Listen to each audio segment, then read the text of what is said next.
안녕하세요. 취미로 철학하는 남자입니다. 네, 오늘 8월 7일 월요일 11시쯤에 영상 작업을 하고 있습니다. 네, 오늘 같은 경우도 니체에 대한 얘기를 할 건데요.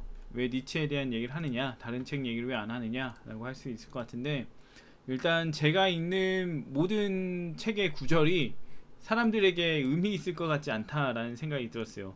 예를 들면은 영혼에 대한 탐구에서 영혼에 대한 탐구에서 영혼이 어떤 부류인지 살펴야 한다라는 내용이 나오거든요.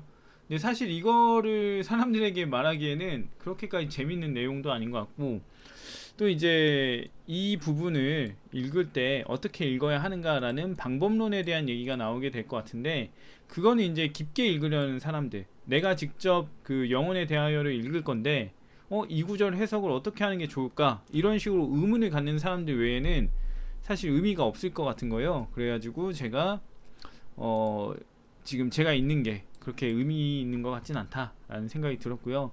그래서 요즘 생각하는 거는, 제가 이제 책을 읽다가 사람들한테 이거는 사람들이 그래도 들을만 하겠다, 생각해 볼만 하겠다, 이런 주제들을 추려가지고 해보자라는 생각을 가지고 있습니다.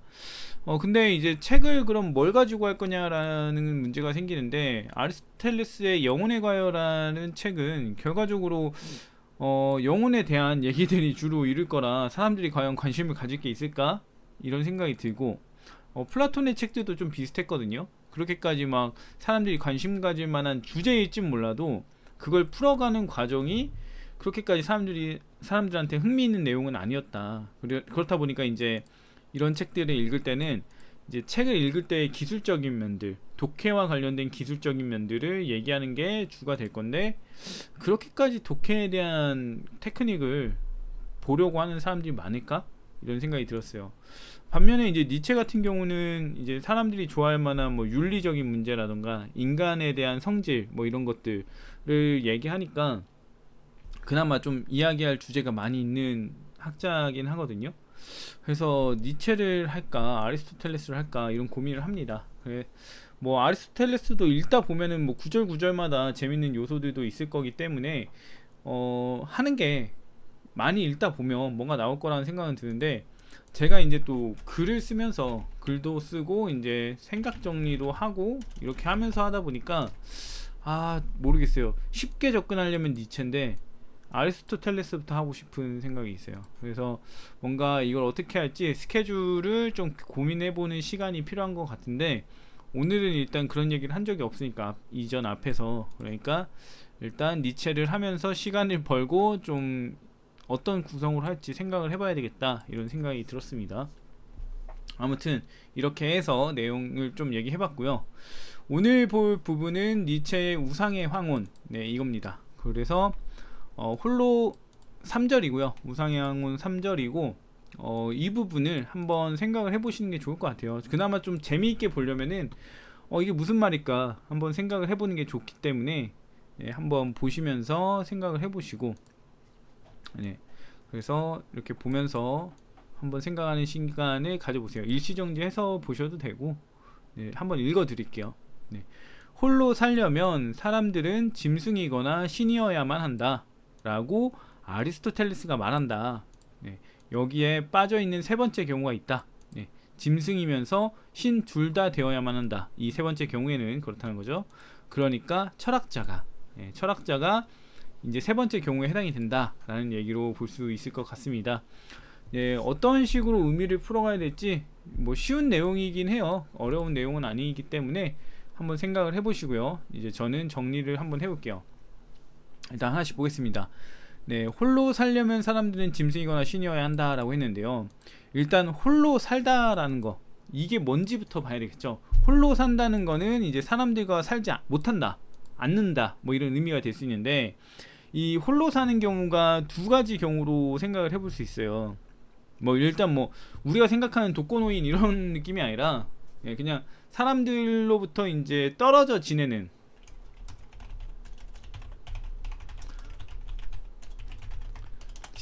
이런 느낌이에요. 일부러 뭔가 숲속에 산다든가 뭐 이런 것들을 말할 수 있을 것 같은데, 일단 두 가지 경우로 볼 수 있을 것 같아요. 일단 첫 번째는 뭐냐면 사회적이지 못해서, 예, 사회적이지 못해서라는 건데, 이게 결국에는 사람들이 이 사람과 같이 살길 꺼려 한다는 거예요. 그래서 배척하다 보니까 추방당한 것처럼 이제 사회 내부에서 살지 못하고 외부에서 산다, 바깥에서 산다. 그래서 지금 짐승의 경우를 말하죠. 짐승은 우리가 살기 꺼려 하잖아요. 위험을 줄 수도 있고 그렇기 때문에 꺼려 한다. 예, 사회 내에서 살기 어렵다, 이 얘기를 한다고 볼 수 있고, 그 다음에 이제 신이죠. 네, 신인데, 신 같은 경우는 완전하기 때문에 그렇다라고 해요. 이게 이제 뭐 플라톤의 책이나 이런 걸 보게 되면은 완전한 사람은 타인을 필요하지 않는다, 이런 얘기가 나오거든요. 왜냐면은 사람들이 필요하지 않아요. 혼자서 잘 살 수 있으니까. 완전하다는 의미는 혼자서도 잘 살 수 있다, 이거고, 만약에 완전한 존재가 타인을 필요로 한다면은 그건 불완전한 존재가 되잖아요. 그렇기 때문에 타인을 필요로 하지 않습니다, 완전한 존재는. 그 완전한 존재는 또 근데 뭐라고 할 수 있냐면 신에 해당이 되죠. 예, 신은 완전하다라는 쪽으로 가게 되니까, 네, 이제 짐승이거나 네, 신이거나 하면은 홀로 산다, 이겁니다. 네, 사람들이 살기 싫어해서, 아니면은 사람들이 필요로 하지 않아서, 이렇게 얘기가 되는데, 일단 이 포인트, 이 특징이 가장 주요한 그 뒤에 얘기와 연결이 돼요. 일단 그 부분도 보고, 그 다음에 신이란 느낌, 이 신이란 단어, 개념, 이것도 뒷부분에서 이야기하는 네, 내용이 토대가 되는데, 아무튼 그 다음 볼게요. 네, 그 다음에 이제 여기에서 빠져있는 세 번째 경우로 철학자를 듭니다. 그러면서 이제 철학자의 특징을 서술하고 이제 얘기를 한다라고 볼 수 있는데, 여기가 조금 애매할 수 있을 거예요. 근데 이제 철학자라는 존재가 어떤 존재인지 생각을 해보면 될 것 같아요. 서술하고 있지는 않고 철학자의 특징을 기반으로 표현하고 있다, 이렇게 보면 좀 괜찮을 것 같습니다. 아무튼 보면 일단 철학자들 같은 경우에, 일단 철학자도 종류가 많겠지만 여기서는 니체 같은 철학자, 네, 니체 같은 철학자라고 보시는 게 좋을 것 같아요. 네, 니체 같은 경우는 어떤 철학자냐, 미덕에 대한 추구를 좀 하는 철학자라고 볼 수 있어요. 그래서 미덕에 대한 추구를 하는 사람, 네, 그래서 뭐 미덕적이어야 한다, 이거를 이제 입에 달고 사는 사람에 해당이 되죠. 근데 문제는 뭐냐면 니체는 이런 사람인데, 사람들, 일반 대중들은 어떠냐면은 미덕에 대해서 그렇게 추구하지 않습니다. 그냥 어느 정도는 추구하고 어느 정도는 그냥 미덕적이지 않아도 돼요. 그게 일반 사람들인 거예요. 그렇게 되면은 이제 미덕을 추구하는 철학자 니체하고 미덕을 별로 추구하지 않는 사람들이 충돌을 하게 되겠죠. 미덕을 지켜야 한다라고 말하는 상황이 있고, 그다음에 미덕 그거 좀 이번엔 안 지켜도 돼라고 하는 상황이 있을 거예요. 그러면은 입장 차이가 생기게 되고 갈등이 생기죠. 그래서 분리가 됩니다. 아, 쟤는 좀 같이 있으면 피곤해 라고 해서 기름과 물처럼 분리가 되죠. 그러니까 미덕을 추구하는 이유만으로 분리되면서 이제 사람들하고 멀어지게 되는, 사회에서 배척당하거나 커뮤니티에서 같이 함께하지 못하는 상황으로 이어지게 될 수 있다 라고 하는 부분이 이 부분이라고 할 수 있고요. 그래서 이제 뭐 짐승이라고 할 수 있죠, 어떻게 보면. 네, 짐승이다. 네, 왜냐면은 사람들이 짐승에 해당되는 경우라고 할 수 있다. 왜냐면 사람들이 어울리려고 하지 않아서, 예, 이렇게 볼 수 있을 것 같습니다. 이 부분은 짐승의 특징, 네, 철학자가 짐승적 특징을 가지고 있다, 예, 같이 공동체를 형성하는 데 있어서 이런 얘기를 할 수 있고요. 그 다음에 이제 두 번째 부분인데요, 철학자라는 거, 지금 여기도 니체예요.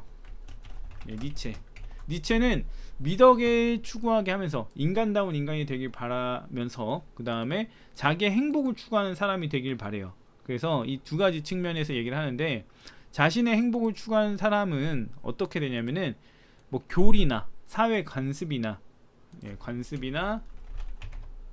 이런 거에 따르지 않고 자기 주체성을 가지고 자기만의 가치관을 수립해서 살아가는 존재라고 얘기를 하죠. 그렇다 보니까 뭐 예를 들면은 기존의 신을 버리고 자신만의 이제 것을 만드는, 자신만의 신을 만드는 거죠. 그래서 어떻게 되냐, 자신이 자신의 신이 된다. 예를 뭐 이런 얘기 나오잖아요. 뭐 자라투스트라를 보게 되면은 이 첫 번째 장에 용하고 싸우는 사자가 있어요. 예. 이 용이 이름이 뭐였냐면 무엇 해야 한다였던 것 같아요. 의무죠. 의무하고 싸우는 사자가 돼서 이제 자기만의 그 가치관들을 세워야 한다 이런 얘기를 했었죠. 네, 그래서 이제 자신이 그 행동에 규범을 제공하는 신이 되는 듯한 이런 상황으로 돼버리죠. 그렇다 보니까 이제 어떻게 되냐면 이제 사람들은 무엇 해야 한다는 이 용에 따라서 살고 있는데 니체는 자기가 신이 되고 자기만의 가치관으로 살고 있으니까 또다시 사람들하고 관점이 틀어지게 되죠. 예. 자기만의 가치관, 자기만의 입장 뭐 이런 걸 가지게 된 상황인 게 니체고, 근데 사람들은 어떠냐? 사회적 입장 뭐 이런 걸 가지고 있죠. 네, 그러니까 마찬가지로 충돌을 하게 되고 그래서 어울리려 하지 않는 존재가 된다 이겁니다.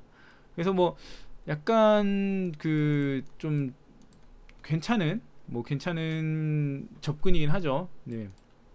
어차피 이건 사람들이 기피하는 짐승과 같은 게 돼버리고 또 자신의 신이 돼버리니까 신이 돼서 이제 사람들이 필요로 하지 않는, 사람들하고 이제 같이 살지 않는 그런 존재가 되는 듯한 느낌으로 얘기를 하고 있죠.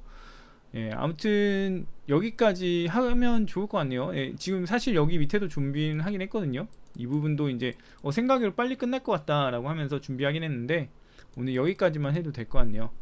아무튼 여기까지 하고요. 저도 이제 책을 좀 보면서 글도 쓰면서 생각도 정리하면서 좀 영상 자료를 많이 확보를 해봐야 되겠습니다. 오늘은 여기까지 하고요. 다음에 또 이야기 하도록 하겠습니다.